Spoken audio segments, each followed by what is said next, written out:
একটু একটু প্রেমময় উপন্যাস এবার লিখছি। অবশ্যই বইমেলায় বই আসবে এবং এবারের উপন্যাস আমার এর আগের যে উপন্যাসগুলো আছে সবাই খুব কমপ্লেইন করতো যে আপু আপনি প্রেমের উপন্যাস কেন লেখেন না। তো আমার মনে হয় আমার পাঠকরা এবার আমার কাছ থেকে প্রেমের একটি উপন্যাস পেতে যাচ্ছে এবং আমার উপন্যাসের নাম হচ্ছে আমরা কখনো বন্ধু ছিলাম না। একটু একটু প্রেমময় উপন্যাস এবার লিখছি, কারণ পাঠকরা সবসময় বলে আপু আপনি কেন প্রেমের কিছু লেখেন না, এত কঠিন কঠিন গল্প কেন লেখেন। তো এবার পাঠকদের জন্য খুবই সোজা প্রেমের গল্প। দাদা করে আমার প্রচ্ছদ, সব্যসাচী হাজরা করে থাকেন, তো তাদের সাথে আমি কাজ করতে পছন্দ করি যারা আসলে প্রচ্ছদের কাজটা করে।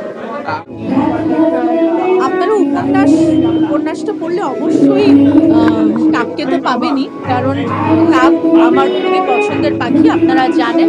এবং আমার আরো ভালো লাগে যখন আমার সাথে কারো দেখা হয়, সবাই আমাকে কাকদেরকে নিয়ে প্রশ্ন করে, আমাকে জিজ্ঞেস করে যে কাকদেরকে কি খাওয়াবো, আপনার বাসার কাকরা কেমন আছে। তো এটা আমার কাছে খুব ভালো লাগে। দেখেন মিডিয়ার অনেক সবাই বলে অনেক খারাপ দিক আছে, কিন্তু আমি বলবো যে এই প্ল্যাটফর্মটাকে আমরা কিভাবে ইউজ করবো সেটা আমাদের দায়িত্ব। যেরকম আপনারাও আমার বিশ্বাস এখন কাককে ভালোবাসেন, সো এত কাক কাক করেন, সেটা আমার কাছে খুব ভালো লাগে।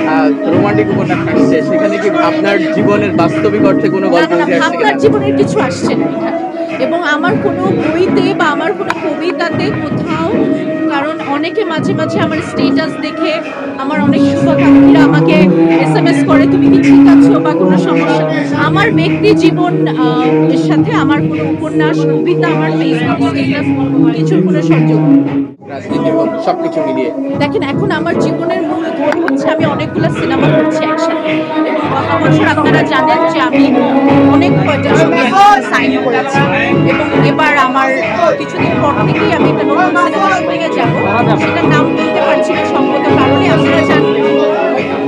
আগামী মাসে আমি 2টা সিনেমার শুটিং একসাথে আমাকে করতে হচ্ছে, তো আমি এখন একটু আসলে একদম মনোযোগ দিয়েছি সিনেমাতে, কারণ আমি তো ছোটবেলা থেকে নাটক করেছি, কিন্তু ভয়ঙ্কর সুন্দর কিন্তু আমি করেছি 2018-তে রিলিজ পেয়েছে ভয়ঙ্কর সুন্দর, এবং আমি কিন্তু অনেক আগেই আসলে রিস্কটা নিয়েছি।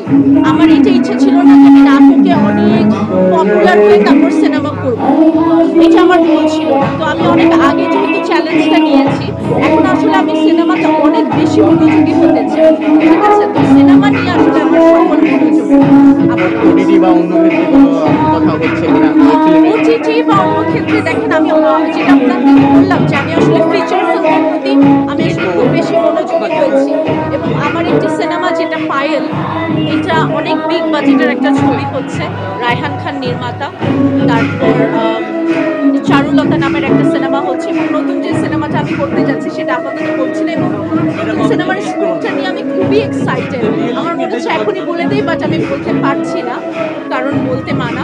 তো আসলে আমি অনেক ওটিটিতে তখনই কাজ করব যখন আসলে অনেক বিগ বাজেটের কিছু হবে এবং অনেক ভালো কিছু হবে।